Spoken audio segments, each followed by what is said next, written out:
ጤና ይስጥልኝ ተመልካቾቻችን፣ አዳዲስ መረጃዎች ደርሰውናል። በላይ በቀለ ነኝ። ዋና ከተማ ቴሄራንን ጨምሮ በመላው ኢራን ህዝባዊ አመጽና ተቃውሞ ተባብሶ መቀጠሉ ተሰማም። ድፍን ኢራን ኢንተርኔት ተቋርጧል፣ ህንፃዎች ተቃጥለዋል እየተባለ ነው። ፕሬዝዳንት ዶናልድ ትራምፕ በኢራን ያለውን ሁኔታ በቅርበት እየተከታተሉ መሆናቸውንና መንግስት ሰልፈኞችን መግደል ከቀጠለም ጦር ኃይላቸው ጣልቃ እንደሚገባ በድጋሚ አስጠንቅቀዋል። የኢራን መሪዎች ትልቅ ዋጋም ይከፍላሉ ብለዋል። ለህዝቡም ለነጻነት ጠንክራችሁ ታገሉ የሚል መልእክት ልከዋል። ኢንተርኔትን የሚከታተለው ዓለም አቀፍ ኤጀንሲ ኔት ብላክስ በመላው ኢራን ኢንተርኔት መቋረጡን ይፋ አድርጓል። በኢራን 12ኛ ቀኑን የያዘው ህዝባዊ ተቃውሞ መነሻውም መድረሻውም የሀገሪቱ ገንዘብ መዳከም፣ የዋጋ ግሽበትና የኑሮ መወደድ እንዲያም ሲል ስራ አጥነትና የሙስና መስፋፋት ነው ይላሉ ታዛቢዎች። በተለያዩ አካባቢዎች ሰልፈኞች ከጸጥታ ኃይሎች ጋር መጋጨታቸው ሲነገር ስለደረሰው ጉዳት በትክክል አልታወቀም። በእስካሁኑ የተቃውሞ ሰልፍ በጥቂቱ 40 የሚጠጉ ሰልፈኞች መገደላቸው ሲነገር ከ1500 በላይ ተይዘው መታሰራቸው ይታወቃል። በመላው ሀገሪቱ ከምሽት ጀምሮ አመፁ ተጠናክሮ በቀጠለበትና ኢንተርኔትና የስልክ መስመሮች ተቋርጠው ባሉበት ሁኔታ ዋነኛ የኢራን ቴሌቪዥን ጣቢያ ፕሬስ ቲቪ በአሜሪካ ስለተገደለችው ሴትና ስለተነሳ ተቃውሞ በጥልቀት እየዘገበ ነበር። በዋና ከተማ ቴሄራን አደባባይ ከወጡ በሺዎች ከሚቆጠሩ ሰልፈኞች ሌላ ከየቤቱና ከየህንፃው የተቃውሞ ጩኸቶች መሰማታቸውን ዘገቦች አመልክተዋል። የሁሉም ድምፅ የአንድ ሰው ስም ሲያስተጋባም አምሽቷል። በስደት ላይ ያሉትን ፖለቲከኛና የኢራን ስርወ መንግስት አባል ልዑል ሬዛ ፓላቪን አሁን በስልጣን ላይ ያለውን መንግስት በመቃወም የተለያዩ እንቅስቃሴዎች ሲያደርጉ የቆዩት ፓላቪ ከመቼውም ጊዜ በበለጠም አሁን ኢራን ተመልሰው ትግል ለማድረግ ዝግጁ መሆናቸውን ለአሜሪካው ፋክስ ኒውስ ገልጸዋል። በስደት ከ35 ዓመታት በላይ ያስቆጠሩት ፓላቪ ኢራን ጠንካራ ዲሞክራሲና ከሁሉም ጋር ተቻችሎ የመኖር ፖሊሲ ልታሰፍን ይገባል በማለት ገልጸዋል። የ65 ዓመቱ ሬዛ ፓላቪ በስደት ላይ ሳሉ ስማቸውን በመጠቀም በሰብአዊ መብቶች ሰፊ ሥራ ሲያከናውኑ በውጭና በሀገር ውስጥ ባሉ ኢራናውያን መካከል ኅብረት ለመፍጠር ያላሰለሰ ጥረት ማድረጋቸው ይነገራል።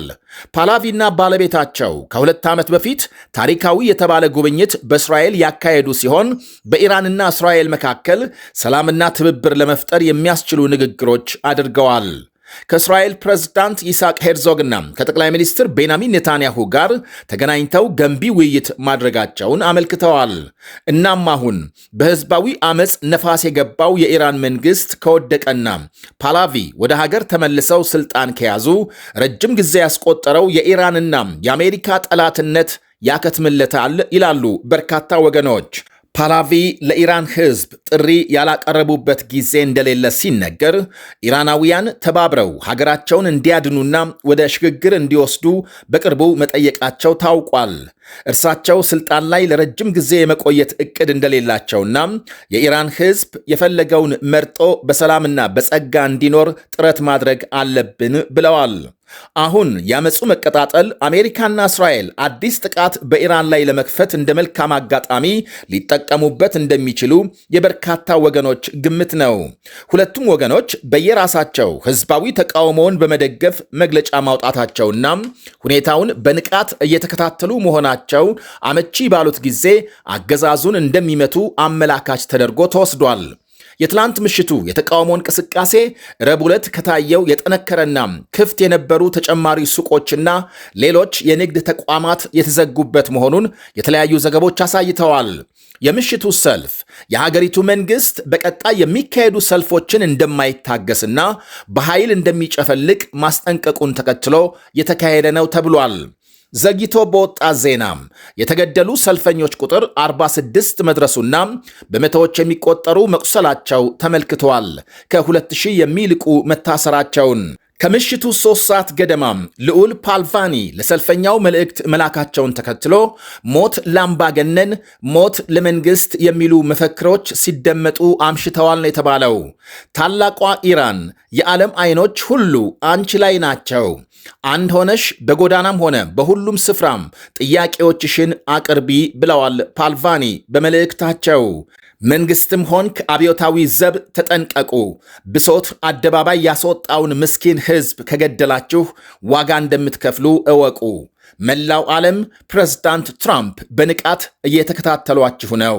የሕዝብ ጭቆናም ተቀብሮ ተድበስብሶ አይቀርም። ፓልቫኒ ያስተላለፉት መልእክት። አክራሪ የተባለው የኢራን ጋዜጣም ካያን የጸጥታ ኃይሎች በሰልፉ የተሳተፉትን ለመለየት ድሮን እየተጠቀሙ መሆናቸውን የሚያሳይ ቪዲዮ ይዞ መውጣቱ ታውቋል። የኢራን ባለስልጣናት ምንም እንዳልተፈጠረ እያስመሰሉ መሆናቸው ሲነገር፣ ምሽት ከ3 ሰዓት በኋላ በሰልፈኞችና በጸጥታ ኃይል መካከል በተካሄደ ግጭት የጸጥታ አባላት መገደላቸውን ወይም መቁሰላቸውን የሚያሳዩ መረጃዎች ወጥተዋል። ከዋና ከተማ ቴሄራን 700 ኪሎ ሜትር ርቀት ላይ በሚገኝ ከተማ በአንድ ፖሊስ ጣቢያ በተፈጸመ ጥቃት 5 ሰዎች መገደላቸው ይነገራል። ዋጋም በከፍተኛ መጠን ከጨመረ ሸማቹም ለመግዛት አቅም ያንሰዋል፣ ገበሬውም ለመሸጥ ይሳነዋል። በኢራን የታየው ይሄ ነው ባይ ናቸው ታዛቢዎች። በአያቶላህ አሊ ካማኒ የሚመራው የኢራን መንግስት የተፈጠረውን ከፍተኛ የዋጋ ግሽበት ማረጋጋት አልቻለም ተብሎ ሲታማ የሀገሪቱ ገንዘብ ሪያል ታይቶ ባልታወቀ ሁኔታም መዳከሙ ተመልክቷል። በ1979 እንደ ፈረንጆቹ አቆጣጠር የኢራን አብዮት ጊዜ በ1 ዶላር ሲመነዘር የነበረ 70 ሪያል በ2015 ወደ 32000 ሲያሻቅብ አሁን ባለፈው ወር 1.4 ሚሊዮን መድረሱ ተነግሯል። ህዝቡን ለተቃውሞ የዳረገም ዋነኛ ምክንያት 1.4 ሚሊዮን ሪያል በ1 ዶላር 46 ሳንቲም። በሚኒሶታ በአንድ ሴት ላይ የተፈጸመውን ግድያ ተከትሎ በፖርትላንድ ኦሪጎን ወታደሮች 2 ሰዎች ተኩሰው ማቁሰላቸው ተነገረ። ሰዎቹ ባልና ሚስት መሆናቸው ከመገለጹ ውጪ ማንነታቸው በዝርዝር ይፋ አልሆነም። የደህንነት ሚኒስቴር ግን ከሁለቱ ሰዎች አንዱ ህገወጥና በወንጀል የተሰማራ የቬንዙዌላ ተወላጅ መሆኑን አመልክቷል። የባልና ሚስቱ ሁኔታም እስካሁን አልታወቀም። በሚኒያፖሊስ ቀደም ሲል ወታደሮች አንዲት የ37 ዓመት ሴት ተኩሰው መግደላቸው ከፍተኛ ቁጣ መቀስቀሱ ይታወቃል። የፌዴራል መንግስትና የሚኒሶታ መሪዎች ግድያውን በተመለከተ ክርክር መግጠማቸውን ተከትሎ የአሜሪካ ፌዴራል ምርመራ ቢሮ ኤፍቢአይ ግድያውን በማጣራት ሂደት ጣልቃ እንዳይገባ ተከልክሏል በማለት የሚኒሶታ አስተዳደር ቅሬታ አቅርቧል። የትራምፕ መንግስት ኤፍቢአይ በምርመራው እንዳይሳተፍ መከልከሉ እውነቱ እንዳይወጣ ስለሰጋ ነው ብለዋል የሚኒሶታ ባለስልጣናት። ሪኔ ኒኮል ጉድ የተባለችው ሴት ከወታደሮቹ ለመሸሽ ስትሞክር አንደኛው ወታደር ተኩሶ ሲገድላት የሚያሳይ ቪዲዮ ይፋ መሆኑ ትልቅ ተቃውሞ ቀስቅሷል። የፌዴራል ወታደሮች ካልወጡ በሺዎች የሚቆጠሩ የሚኒሶታ ጸጥታ አስከባሪዎች እንደሚያሰማሩ የግዛቱ ባለስልጣናት አስታውቀዋል።